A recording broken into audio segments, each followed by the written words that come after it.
utilizado como pecado, que substitui a palavra pecado, que se fala muito na Bíblia, mesmo que de maneira, mesmo que, digamos que nas entrelinhas, é a ilegalidade. A ilegalidade é o pecado de subversão, ou seja, oposição à lei e à ordem divinas. É da ilegitimidade à palavra. Tentar anular o que está escrito, ou distorcer o que está escrito, desfazer, né? Trazer para o seu bel prazer. Né? Uma forma sutil e poderosa de Satanás, desde o Jardim do Éden. Desde os primórdios, o inimigo, ele usa a ilegalidade, tentando ilegalizar, tirar o poder que a palavra tem. Né? Nós vemos muito isso hoje, estamos vivendo isso hoje. Né? O texto, em 2 Tessalonicenses, capítulo 2, versículo 7, diz assim: a verdade é que o mistério da injustiça opera. Injustiça aqui nesse texto é o contrário de justiça. Então, o que não é justo é injusto, não é isso? Então, o contrário de justiça é injustiça. Então, esse termo aqui, ele denota um termo jurídico, né? Que significa a ilegalidade, agir sem a lei ou restrição. É uma rejeição total da verdade que há em Cristo, da palavra de Deus, né? É um descarte da palavra de Deus e seus mandamentos, seus ensinos, suas doutrinas. Agir com ilegalidade é anular a palavra que Deus disse.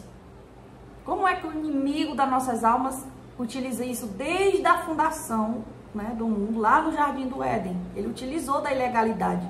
Ele ilegalizou a palavra de Deus quando ele foi ter um diálogo com Eva. Lá em Gênesis, no capítulo 3, versículo 1, diz assim: foi assim que disse Deus. Isso aqui é a serpente dialogando com Eva. Ela disse para Eva assim: foi assim que disse Deus, não comereis de toda a árvore do jardim. Ou seja, vocês não podem comer de nenhuma árvore que está nesse jardim, Eva. Aí ela disse não, né? Ela continua o diálogo no versículo 2, né? Versículo seguinte. Ela disse não, de toda a árvore nós podemos comer. A que nós não podemos comer é a árvore do conhecimento do bem e do mal. Essa árvore aqui, essa aqui, ele falou que nós não podemos comer. E o que o inimigo disse? Que nada, pode comer sim. Não vai acontecer nada com vocês não. Pode comer. Entendeu? Percebem a sutileza do inimigo? Ele vem distorcendo a palavra, ilegalizando. Então hoje nós vivemos esse tempo, onde nós vemos muitos sendo usados por doutrinas vãs, doutrinas enganadores, né? Espíritos enganadores e doutrinas de demônios, distorcendo a palavra de Deus. Não é isso que está dizendo aqui, né? Assim que a gente vê muitas vezes, o versículo é simples, diz para você: ide e não pequeis. Aí aparecem uns teólogos estudiosos, né? Aparecem vários doutores aí da lei, da Bíblia, dizendo: não é isso que esse versículo quer dizer. Isso aqui do grego, do hebraico, do aramaico, não sei das quantas, tá querendo dizer isso aqui. Você pode ficar à vontade, não tem nada a ver isso aí, não tem nada não. Muito cuidado com as sutilezas. Nós não podemos anular a palavra de Deus. Nós não podemos de maneira nenhuma ilegalizar a palavra do Senhor. Porque o trunfo do inimigo foi quando ele falou o que para Eva? Lá no Gênesis capítulo 3, versículo 4. Então a serpente disse à mulher: certamente não morrereis, não vai acontecer nada. Jesus é amor, não é assim que a gente ouve hoje? Claro que ele é amor. Amor que derrama. Jesus é amor, Deus é amor. Né? Não vai acontecer nada, inferno não existe. No final todo mundo vai ser salvo. Já vi gente falando que até o diabo vai ser... Não, no último já até o diabo vai entrar no bolo dos salvos. Deus vai perdoar a humanidade, tudo, todo mundo. Todo mundo no pacote, todo mundo salvo. Já é absurdo, mas já ouvi isso aí. Né? Então nós não podemos nos deixar enganar. Porque Deus, ele não muda. Principalmente naquilo que tange as suas leis, os seus princípios de moral e ética. Deus é moral, é ético. Né? Os atributos de Deus, que são infutáveis. Deus não muda. né? Então o diabo, ele usa essa mesma mentira lá do Jardim do Éden, ele usa essa mentira hoje, convence milhares de pessoas, né? Milhares de crentes que podem pecar sem sofrer consequências ou penalidades, né? Isso se chama o quê? É um esquema demoníaco. É o espírito mais poderoso que age na humanidade hoje, na nossa nação. Espírito do engano. O espírito do engano é isso, é o espírito da ilegalidade. Ele não luta contra a igreja, lá de fora contra nós. Ele está dentro do miolo, dentro do cerne, ele está nos bastidores, né? Ele está na cúpula das igrejas, esse espírito né, da maioria das igrejas, ensinando a palavra de Deus de forma errada, distorcendo, dizendo, tirando o verdadeiro significado. Foi simples, Deus disse: não comereis da árvore do bem e do mal ali, do conhecimento, não comereis, porque se no dia que dela comerdes, certamente, não tem pra onde correr, é certo que vocês morrerão. E eles comeram e morreram. Deus os tirou do Jardim do Éden, né?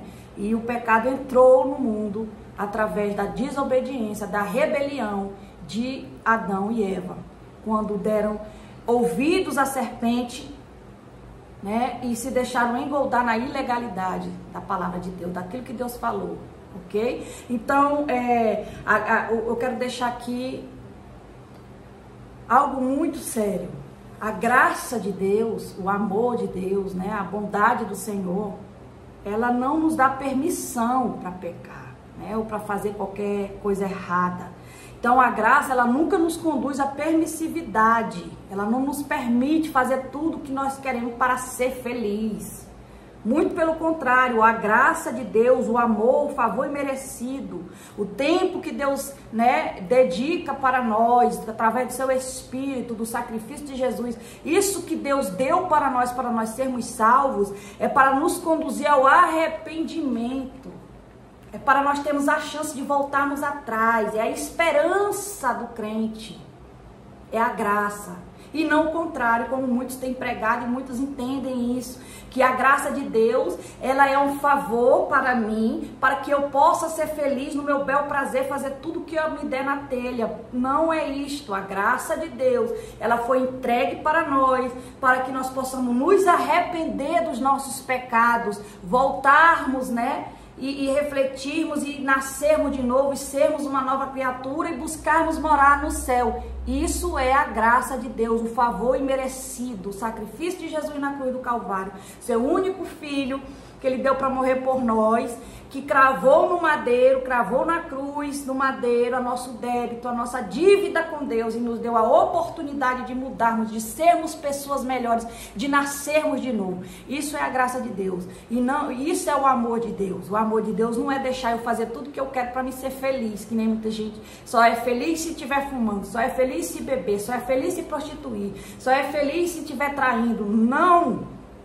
A graça de Deus é para nós nos arrependermos. É um tempo que Deus dispensou na humanidade, na nossa vida particular. Ele dá um tempo para nós, né? Mudar a nossa mente, grego metanoia, transformação da mente. Transforma os meus pensamentos. Eu acho que é certo, mas não é. Amém? Então, a graça de Deus é isso. Muito cuidado com o pecado da ilegalidade, de ilegalizar a palavra que Deus disse.